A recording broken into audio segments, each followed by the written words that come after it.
Deputado, a gente tem que avançar. Quanto tempo tem aí, ô Cascavas? A gente está dentro do tempo aqui previsto. O senhor foi vereador, um vereador de sucesso, literalmente falando, tanto que se tornou deputado. Venho criticando muito o aspecto do que é um vereador, do que é a atividade de um vereador. Porque hoje, eu acho um absurdo, se eu estiver errado, permito que o senhor me corrija, não tem problema. Eu acho um absurdo o vereador chegar, olha, já viu o vereador aqui no meu programa e falou, no meu entendimento, eu sou base do governo, eu sou governo, sou governista. Eu, sinceramente, eu não entendo isso. Porque é o seguinte, o vereador, o legislador, além de legislar, criar leis, ele deve fiscalizar o executivo. Ué, como que você vai fiscalizar seu amigo? Como que é esse negócio? Eu defendo as atitudes do governo, como que você vai fiscalizar? E aí, quando a gente vê essa deficiência no legislativo, no aspecto de fiscalizar, que hoje nós temos aqui em Peruíbe, deputado, uma dificuldade de vereadores fiscalizando o executivo. Quero que você me diga, tua época de vereador, você teve essa experiência, para o pessoal entender, porque às vezes eu posso estar falando até alguma besteira. Como que deve agir um vereador de forma cívica e cidadã?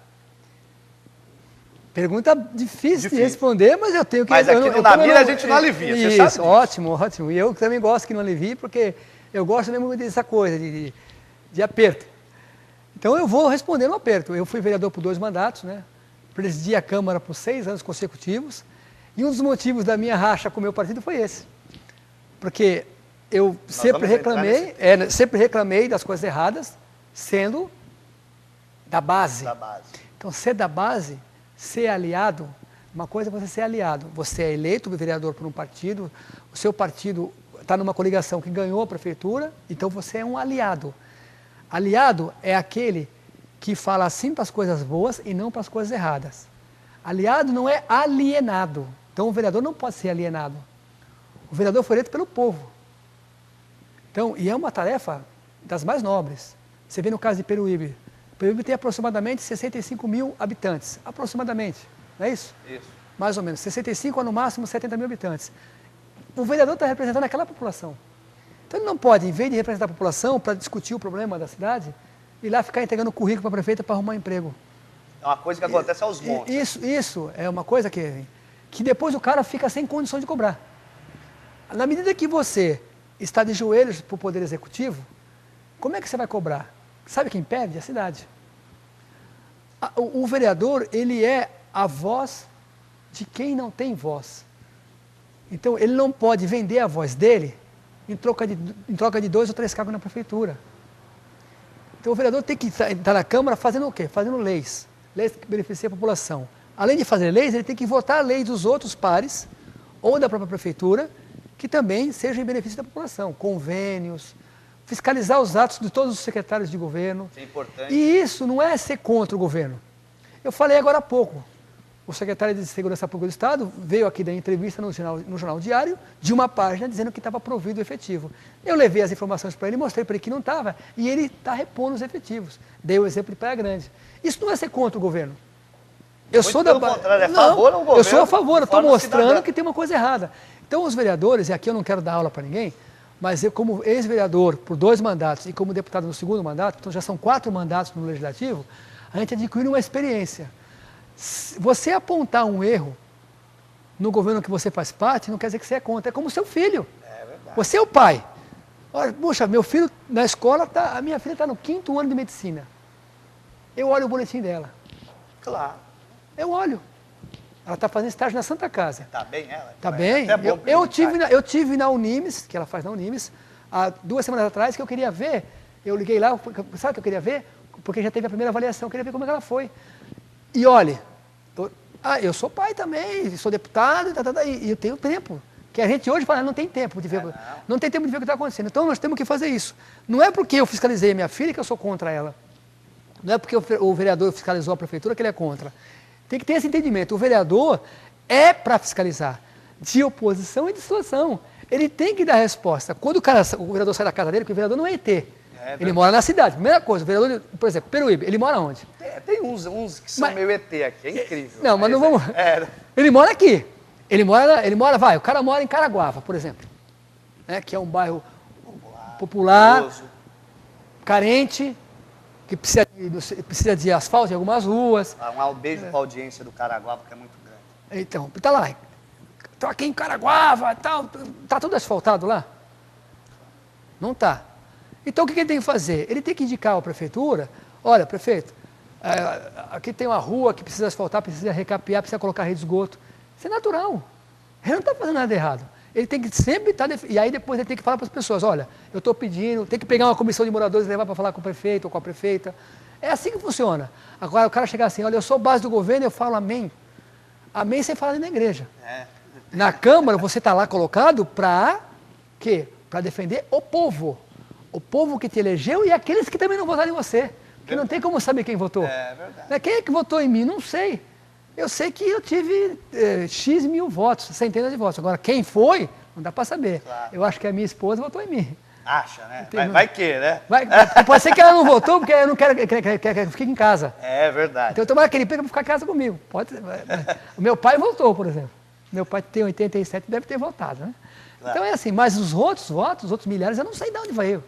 Veio do trabalho. Então é isso. O político, vereador, deputado, tem que ser da base quando... Tudo bem, mas não pode ser alienado. Ele tem que ser aliado. E aliado mostra o defeito. O aliado não é aquele que fala sim para tudo, é aquele que fala, prefeito, está errado, o secretário está fazendo errado. Essa obra está errada, tem que ser por aqui, tem que começar por essa rua. Aqui, se asfaltar, vai ficar ruim porque não tem rede de manilha. Tem que pôr... É isso que ele tem que fazer. Ele é um cara do povo ali, de frente com o Poder Executivo. Então, dizer que é da base, e eu estou respeitando quem veio aqui, não conheço, e eu sou da base e acabou, não é assim. Tá certo. Se você fizer isso, provavelmente na próxima eleição você vai ser trocado. Perfeito. Deus te ouça, deputado. Deus te ouça. Eu não quero trocar ninguém aqui, pelo amor de Deus, hein? Deputado, continuando a nossa entrevista, que eu tenho que entrar num tema, mais um tema complicado para a discussão do senhor. Mais uma saia justa? Mais uma saia justa, mas é evidente... É na mira, né? É o na mira, o senhor está na mira, você sabe que o chicote aqui estrala. Não é nem estala, é aquele estrala, diferente, é bem nordestinão. O senhor falou da filha do senhor, que o senhor foi à faculdade fiscalizá-la. O senhor imagine eu, minha mãe pernambucana e meu pai alagoano. Como eles iam fiscalizar na faculdade. Imagina minha mãe chegando de chinelão daquele dia. Viu, Lenaldo? Eu passei umas vergonhas na época de faculdade. Foi nessa época que eu aprendi do boteco da frente, meu amigo. Minha véia, graças a Deus, agradeço os puxões de orelha da minha véia. Deputado, a gente sabe que o PSB, durante muito tempo, foi uma força muito efetiva na nossa região e considerável na nossa cidade. Partido esse que o senhor fazia parte, né? Me recordo que o senhor vinha já num desgaste partidário, né? Me recordo, inclusive, que na época, e aqui eu posso falar, porque na época o senhor veio à TV, a gente teve um probleminha aí, que eu não vou entrar nem no caso para dar ibope para quem não precisa, que fizeram uma sacanagem com o senhor aqui na época da campanha, sacanagem terrível. E o Lenaldo trabalhou, né, Lenaldo, na época, bastante sobre esse tema. E aqui a gente não está falando de campanha, a gente está falando do que aconteceu de fato. O senhor foi muito prejudicado pelo partido, me recordo. Foi nessa época que eu liguei uma vez para o senhor no Nextel, nem tenho mais meu Nextel. Deputado, o que está acontecendo que o pessoal está pegando no pé do senhor aqui? O senhor estava pistola, aí nos encontramos em Mongaguá, o senhor me contou a história melhor na época. E aí a gente teve essa surpresa no ano passado, foi no ano passado, que eu peguei um jornal, a Tribuna, e vi uma foto do senhor com o deputado Campos Machado, se eu não estiver enganado. E lá já começou aquela aproximação com o PTB, partido hoje que o senhor faz parte. Paralelo a isso, teve o desgaste do PSB em sua cidade, né, força motriz, que é São Vicente. Foi o Tércio Garcia, que foi uma desgrama como prefeito lá, isso é a minha opinião, deixar claro, foi uma desgraça como prefeito lá.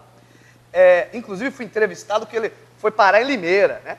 Cidade que eu tenho muitos amigos, morei inclusive em Limeira. Um beijo pro pessoal de Limeira que me vê pela internet. Lá ele vem sendo execrado publicamente, não é eu que estou falando, isso acontece realmente. E esse desgaste houve com o PSB politicamente também. Agora, inclusive, na iminência do deputado federal Márcio França ser candidato ao governo de São Paulo.